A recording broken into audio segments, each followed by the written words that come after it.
Hi guys, welcome back to the channel. Behind me here is my 1988 Jaguar XJS that I got in the last video, £420 at auction.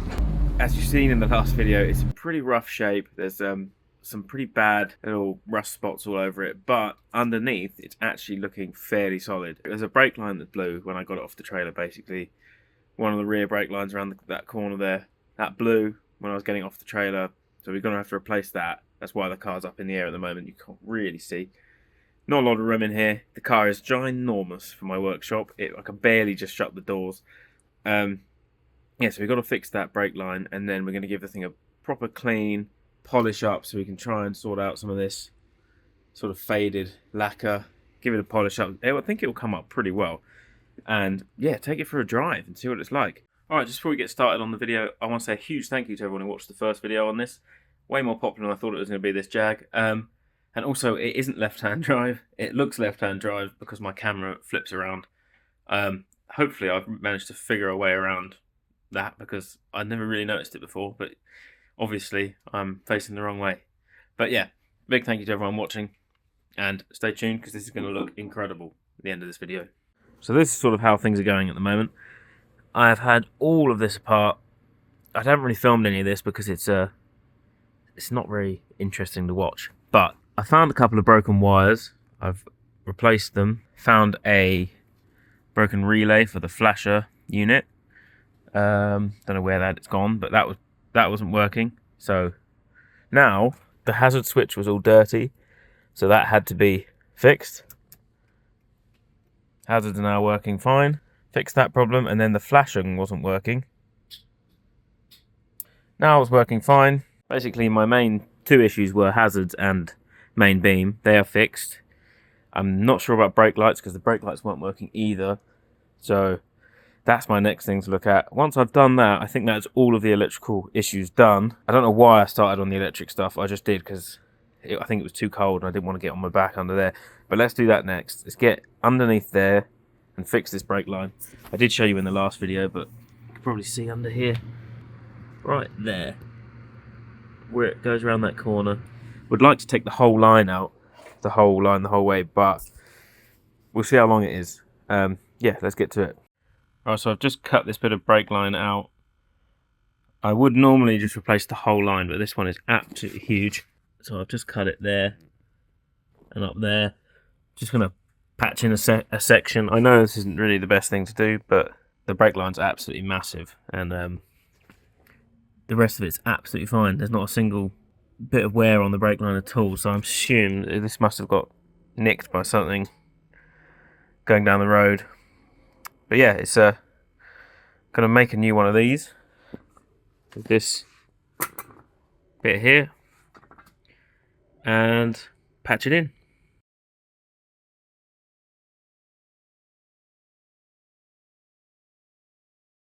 Alright, so the brakes all now work.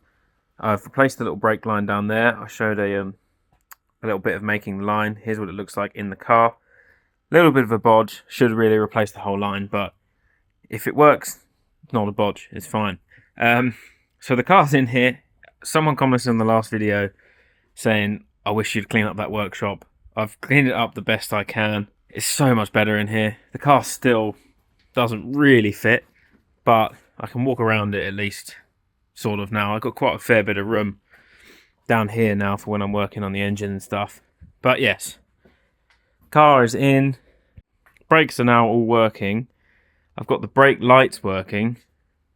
I've got the headlights all working, and the indicators are working. And the interior lights are now working as well. That took me almost a whole day just to figure out the interior lights. Thank God for this wiring diagram is all I can say.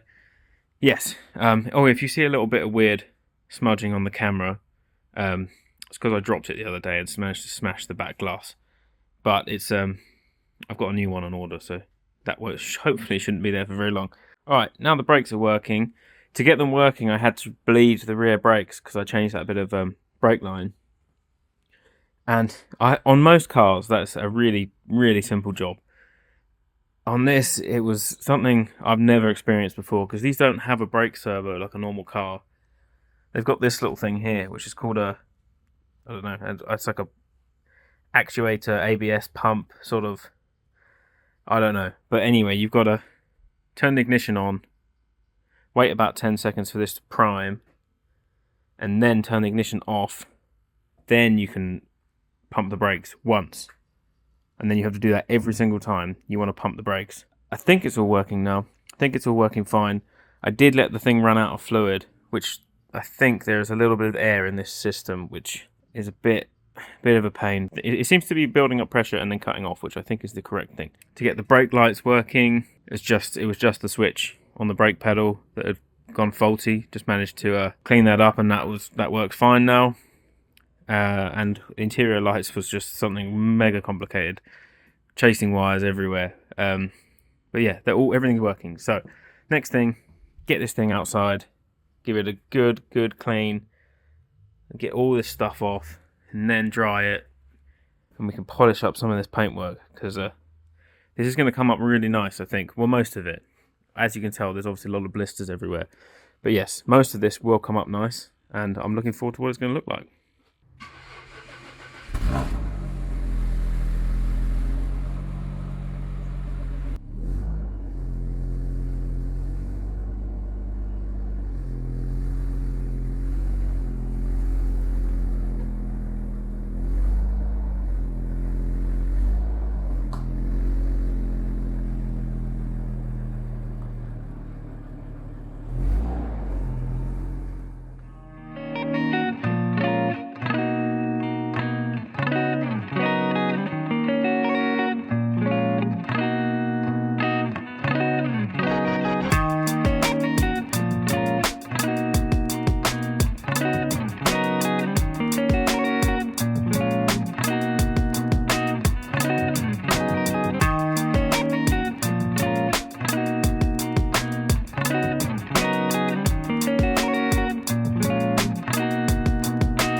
After a quick wash, this thing looks absolutely incredible. I know as soon as the water dries off of it, it is just going to go back to being faded pink. But hopefully after we polish the thing, this is what it's going to come up looking like. It looks absolutely phenomenal. The wheels are in great condition. There's a lot of rust I have found all over the car. Loads of little bits like this all over it. But with a polish up, it's going to look absolutely fantastic. The paintwork should all come back. It's getting a bit dark here, so I'm going to put the car back in the workshop.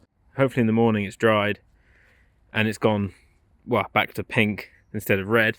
And then we can start the big polish on the whole thing. And fingers crossed, it should look like this when I'm done with it. All right, I'm going to start polishing the whole thing.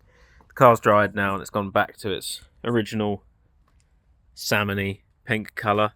There must have been a big sticker on the roof here at some point, but just going to use this compound. This stuff's really good. It's Jaguar stuff.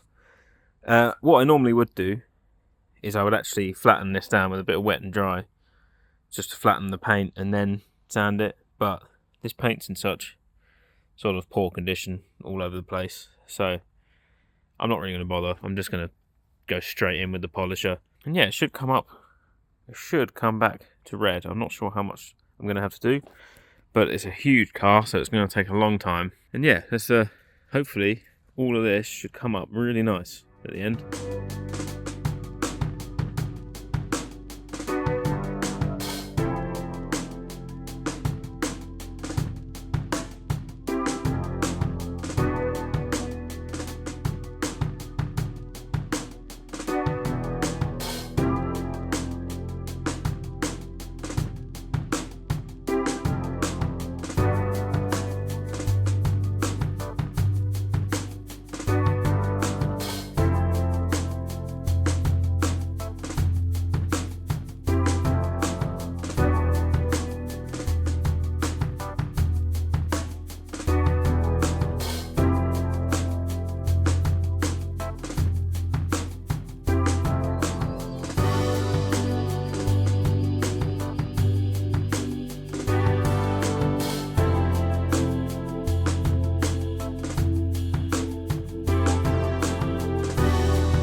I've got to say, after a polish, this thing is looking absolutely mint.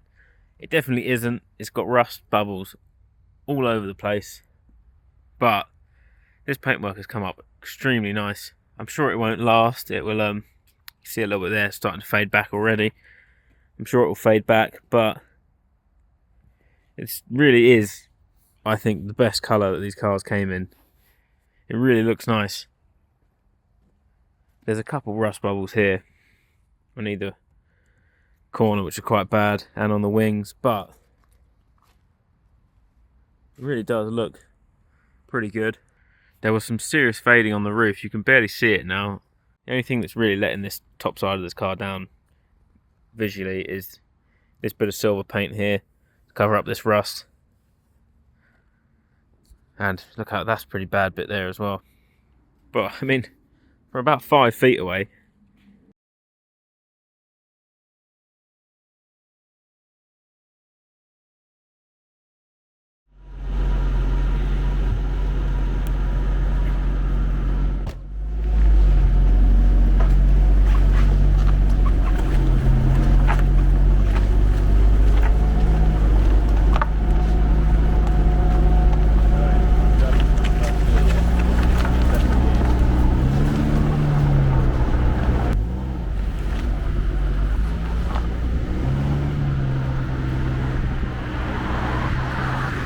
It was at this moment that he knew.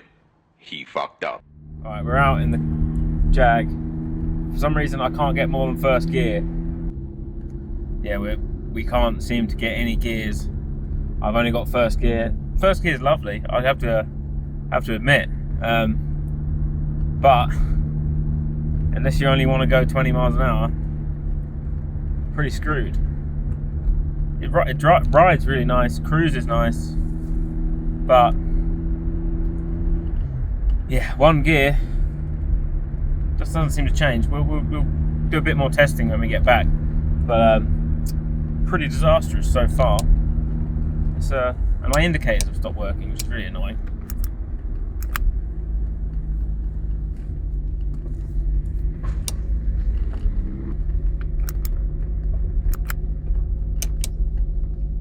Let's get back. Let's check the gearbox oil. I'm pretty sure it had gearbox oil, so.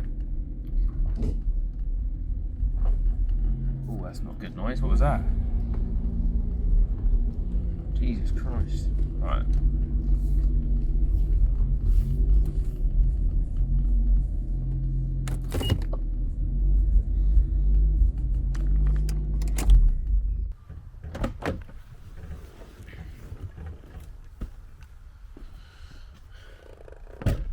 Alright, so the car's back in the garage after a pretty sketchy test drive, so we couldn't get it out first gear. I'm not really sure why. I've done a bit of research in some of the books, and it looks like the first thing to check is if there is transmission fluid in the...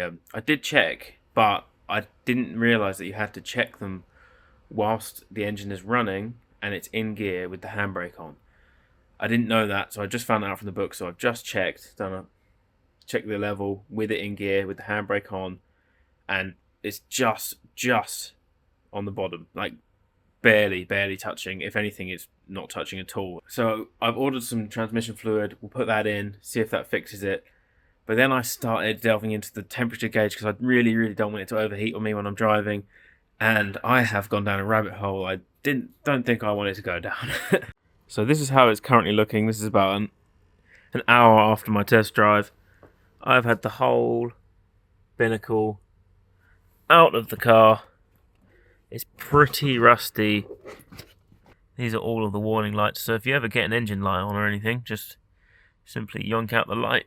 All sorted. No, so my temperature gauge isn't working and my fuel gauge isn't working. I've had a good look at... Basically, I've tested the wires up to this plug, and I seem to be getting the temperature sensor is going up to there, so that's all fine. So my problem is either here or somewhere else. Looking at these connections here look pretty rough, and they all go to the...